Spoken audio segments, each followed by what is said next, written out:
Hello, future grammar nerds. I'm going to continue on talking about redundancies in writing. So you may have had teachers who suggested that you not begin too many sentences with empty words like it is, or there is, or there are. It doesn't mean that you should never use these words, but if you can begin with your real subject, that will be a stronger sentence. So for example, if you start with a sentence with it is exciting to skydive. I don't know because I've never done it and I never will do that, but I imagine it's exciting. It is exciting to skydive. So 1, 2, 3, 4, 5, 6 words, okay? So if I want to make a better sentence, I can think about what the real subject is. So I think the real subject is skydiving. So I'm going to start with that. Skydiving. Where can I go from there? I need a verb. So what does my subject do? Skydiving is, and then I need to finish that off with the complement. Skydiving is exciting. So I've gone from a sentence with 6 words to a sentence with only 3 words. It starts right away with an interesting subject, not with some empty words that are going to be explained later in the sentence. Another example of where you can delete words that don't do much work in the sentence is with this sentence. So I'm talking about Laura. Like me, Laura likes books.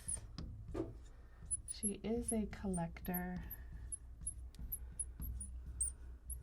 of old books. So 1, 2, 3, 4, 5, 6, 7 words. How can we make this shorter?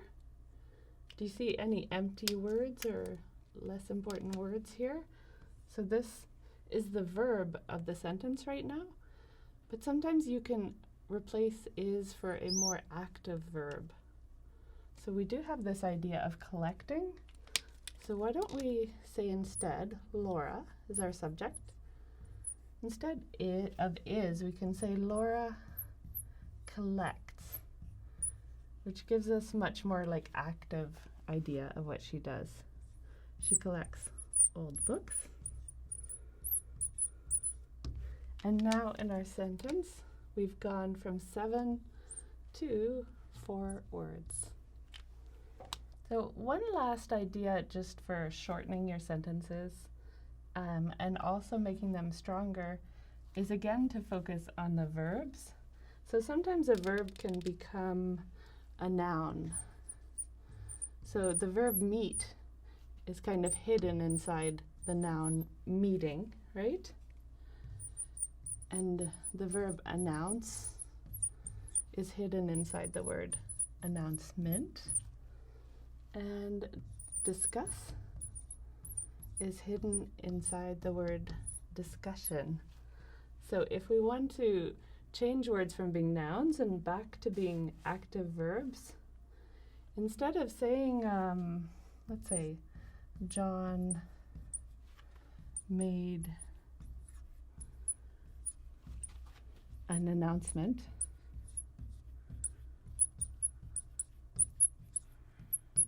we can just say John announced.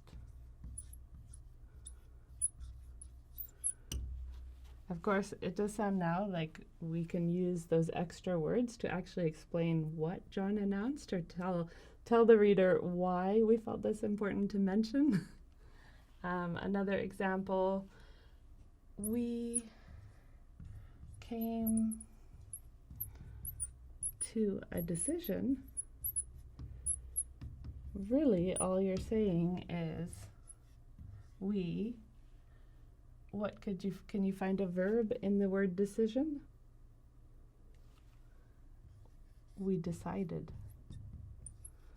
So again, you can use those extra words now to complete your sentence and to say what you decided.